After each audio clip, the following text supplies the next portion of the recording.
चलिए हम लोग बनाते हैं question number 19। Calculate cash from operation from the following figures. Profit and loss दिया हुआ है 30,000 और यहाँ पर है 35,000। Closing opening 30,000, closing 35,000। इसमें जनरल रिजर्व है, ठीक है, इसलिए इसको प्रॉफिट एंड लॉस अलग से वर्किंग नोट्स के हिसाब से बनाना पड़ेगा। प्रोविजन फॉर डिप्रिसिएशन दिया हुआ है, ओपनिंग और क्लोजिंग, ठीक है। आउटस्टैंडिंग एक्सपेंसेस है, लाइबिलिटी 5,000 और 3,000, ठीक है। गुडविल यहाँ पर 20,000 है और 10,000, ठीक है। यहाँ गुडविल ओपनिंग 20,000 और क्लोजिंग 10,000, अर्थात 10,000 से रिटर्न अप हो गया। सनी डेटर से 40,000 और 35,000, ठीक है। And item of plant costing ₹20,000 having book value of ₹14,000।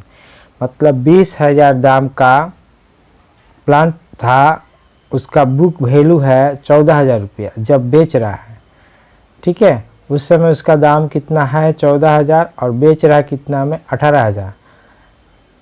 बेचते समय प्लांट का बुक वैल्यू है 14,000 और बेच रहा है 18,000, मतलब 4,000 रुपया उसका प्रॉफिट हुआ 2019-20, ठीक है। चलिए यहाँ पर बनाते हैं। यहाँ पीएल निकालने के लिए, नेट पीएल निकालने के लिए अलग से वर्किंग नोट करना चाहिए, ठीक है। इसको हम एक साथ ही यहाँ पर दिखा देंगे। नेट प्रॉफिट निकालने का परफॉर्मा है, determine net profit with tax and extraordinary item for year. Current year का प्रॉफिट लिखते हैं, लेस प्रीवियस ईयर का प्रॉफिट लेस करते हैं, ठीक है। उसके बाद इसमें डिविडेंड दिया हुआ, ये प्रोपोज डिविडेंड दिया हुआ है, ऐड करते हैं। या जनरल रिजर्व है तो ऐड करेंगे, और प्रोविजन फॉर टैक्स है तो इसमें ऐड करेंगे, ठीक है। और रिफंड ऑफ टैक्स है तो इसको लेस कर करें। ये आता है हम लोग का net profit before tax and extra ordinary items. ये यहाँ पर निकालना पड़ेगा, लेकिन इसको हम एक साथ ही कर दिए हैं, ठीक है। अलग से नहीं किया, अलग से भी कर सकते हैं और कैश एंड फ्लो के साथ भी कर सकते हैं। Cash flow from operating activities for the year ended 2019-20 S3 device 3। Net profit current year कितना 35,000 रुपया दिया हुआ है, 35,000 रुपया दिया हुआ है। और less net profit for previous year 30,000 दिया हुआ है, 30,000 रुपया दिया हुआ है, ठीक है। और जनरल रिजर्व हम लोग का दिया हुआ कितना,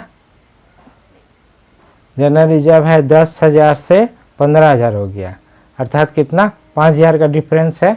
तो जनरल रिजर्व कितना हम लोग का यहाँ पर होगा 5,000, ठीक है।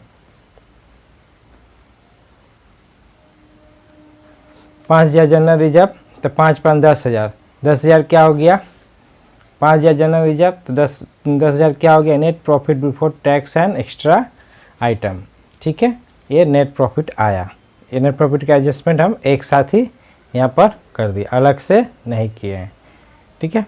उसके बाद हम लोग क्या करते हैं, adjustment for non cash and non operating items का करते हैं। ऐड एक्सपेंसेस एंड लॉसेस, ठीक है। तो अब इसका डिप्रिसिएशन और प्लांट, इसका एक वर्किंग नोट करना पड़ेगा।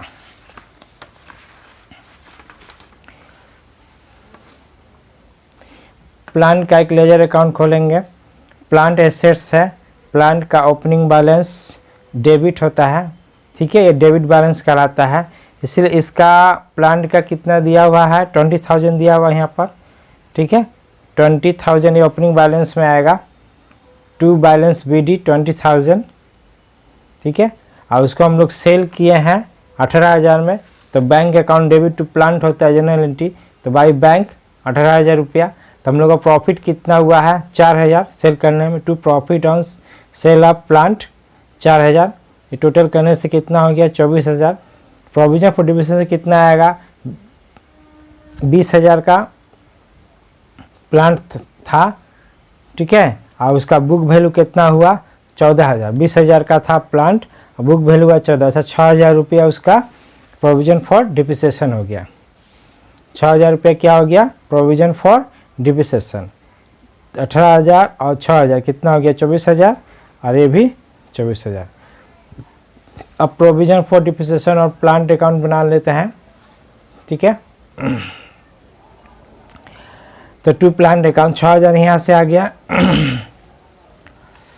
एक प्रोविजन फॉर डिप्रिसिएशन 6000 है, अब इसको टू प्लांट अकाउंट बोल के 6000 लिख दिए, ठीक है।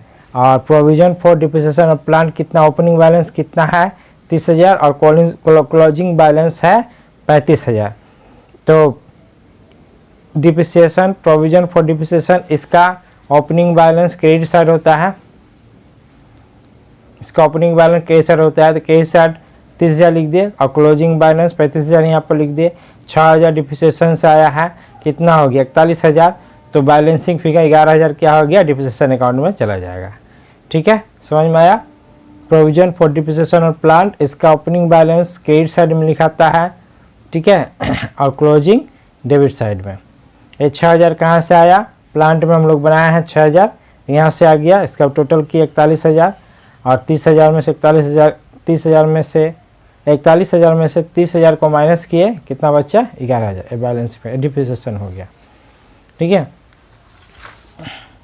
अब यहाँ पर हम लोग लिख दिए depreciation on plant working notes 2 से 11,000 आ गया, ठीक है। गुडविल रिटर्न अप हो गया 20,000 माइनस 10,000, 10,000 से रिटर्न में 10,000 से 20,000 हो गया गुडविल, गुडविल 20,000 वैल्यू था, अब 10,000 हो गया, तो 10,000 से रिटर्न अप हो गया, ठीक है।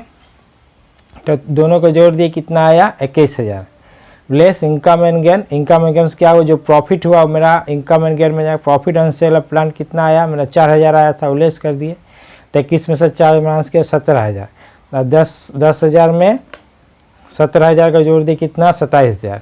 ये ऑपरेटिंग प्रॉफिट हो गया, operating profit before working capital changes, operating profit हो गया, ठीक है।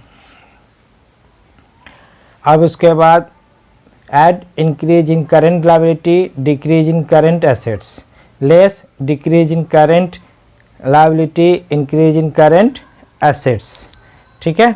अब देखते हैं सनी डेटर का ही देखते हैं पहले, ठीक है। सनी डेटर कितना था 40,000 का था, अब 35,000 हुआ। सनी डेटर एसेट्स है, 40 से 35 मैंने डिक्रीज हो गया, तो डिक्रीज इन एसेट्स हो जाएगा, ठीक है। तो decrease in current assets Sunny debtor 40 minus 35 5,000 हो गया, ठीक है।